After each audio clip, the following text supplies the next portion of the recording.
Welcome back to the Daily Stack. Today, it's September 6th, 2025. Quick disclaimer, this is entertainment, not financial advice. If you remortgage your cousin's boat to go all in on MSTR because Michael Saylor looked directly at the sun and said, 10 million per coin, that's on you. When you're living in a tent next to your cousin's old dock, don't DM me asking for life jacket. Digits, wallets encrypted, stacking my loot. Blockchain dreams, every coin a parachute.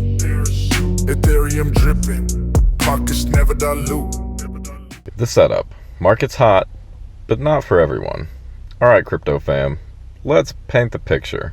Bitcoin's doing its thing again, coiling like a python under a heat lamp. Ethereum's kind of just existing, like it just wandered into the gym, stared at the weights, and went home. But the real show today? It's MicroStrategy, or should I say, strategy. The artist formerly known as Tech Company tried to crash the S&P 500 party and got absolutely rejected at the Velvet Rope. That's right, the S&P 500 just updated the guest list and Strategy Inc. did not make the cut. You could almost hear the record scratch at Saylor's house. Dude probably had a bottle of champagne on standby labeled passive inflows. Instead, the index folks hit us with a plot twist. Robinhood is in. I repeat. The meme stock casino is now officially TradFi. Somewhere deep in Reddit, an ape shed a single tier of validation. And let's go to the market check-in. Bitcoin's twitchy, Ethereum's yawning. Bitcoin flirted with $113,000, stumbled down to around $110,000, and is now awkwardly pacing at $110,896 like it forgot where it left its wallet. It's barely down on the day, about 0.28%. But you can feel the tension building. There's a buzz. Bulls are whispering 118,000 like it's Beetlejuice. Meanwhile, Ethereum, we love it. We need it. But right now, it's just hanging out around 4,322, trying to decide if it wants to do anything before exiting the weekend or just keep loitering in its sweats. Me personally, I think it's got to take a trip down to 3,700, maybe 3,600 before a bounce and then the next leg up. Global market cap is chilling around 3.9 trillion. Volume's decent, just under 160 billion. Everything feels pre-breakout, like that moment before the DJ drops the beat, but you're still holding your drink. And in institutional and regulatory spotlight, the S&P committee said, nah. Okay, let's go deeper on this MicroStrategy thing. Everyone's been buzzing for weeks. The numbers were there. They hit profitability requirements, and the liquidity's good, the float's good, and Michael Saylor's smile, well, it's still unnervingly intense. What could go wrong? Well, it turns out being a publicly traded Bitcoin maxi firm still isn't S&P 500 material. Break down, Cherry, the 5-year returns for MicroStrategy stock. Over the last 5 years, Bitcoin is up roughly 10x, MicroStrategy stock 30x, outperforming Nvidia in the AI boom. And only 1/3 of the performance has come from the underlying, from Bitcoin spot, right? Which is, of course, very important. You have to believe in the underlying. If you don't, stay away from the treasury company that does it. But 2/3, the majority have come from intelligent capital allocation, what I just described. And so, of course, it's arguably more volatile than the underlying, but that means in a positive market environment, it dramatically outperforms, but also, of course, it should underperform in a bear market. The committee looked at Strategy Inc. and said, this feels less like a company and more like a decentralized hedge fund wearing a tie, which honestly isn't wrong. Meanwhile, Robinhood, the app responsible for teaching millions of millennials how to day trade using emojis, just strolled into the index like it owns the place. AppLovin and MCore Group, they got invites too. But let's be real, Robinhood's inclusion is the one that got everyone talking.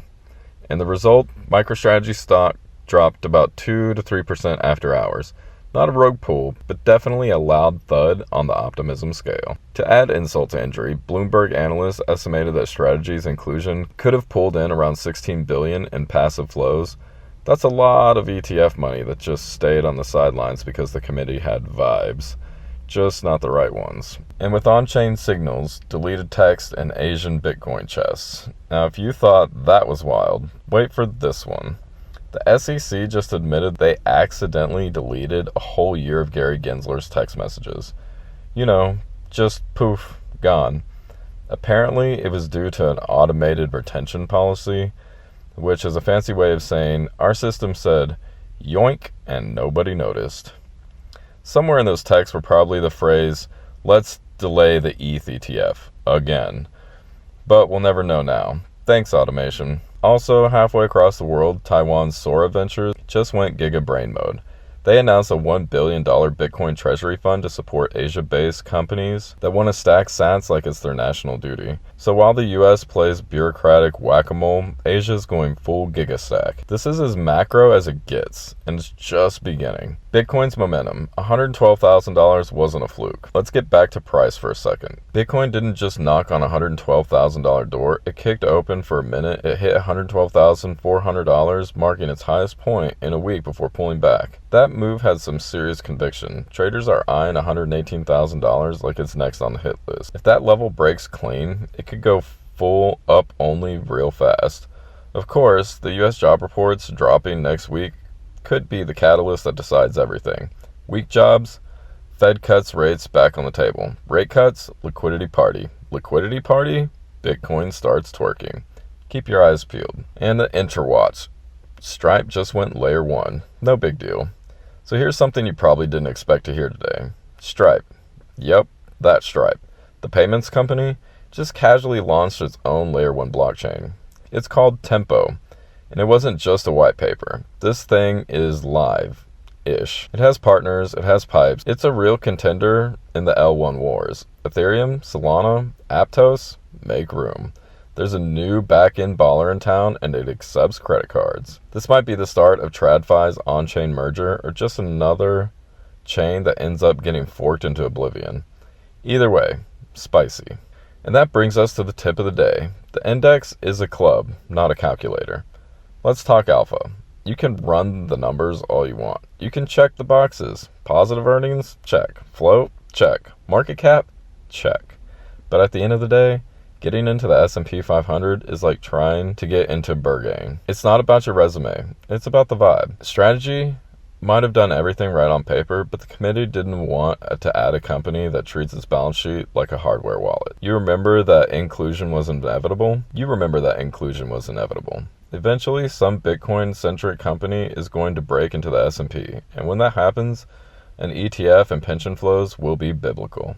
It just wasn't today. Today, the cool kids wore hoodies and said, Robinhood, you're in. Strategy, come back when you're less volatile. And that wraps it up today for the Daily Stack. We'll see how the week plays out and keep you posted. Only ever click the official hardware link in the episode description. Skip Discord promos, Twitter DMs, or meme giveaway hypes. Your keys remain sacred. Stack smart, stack daily, and I'll see you DGens tomorrow.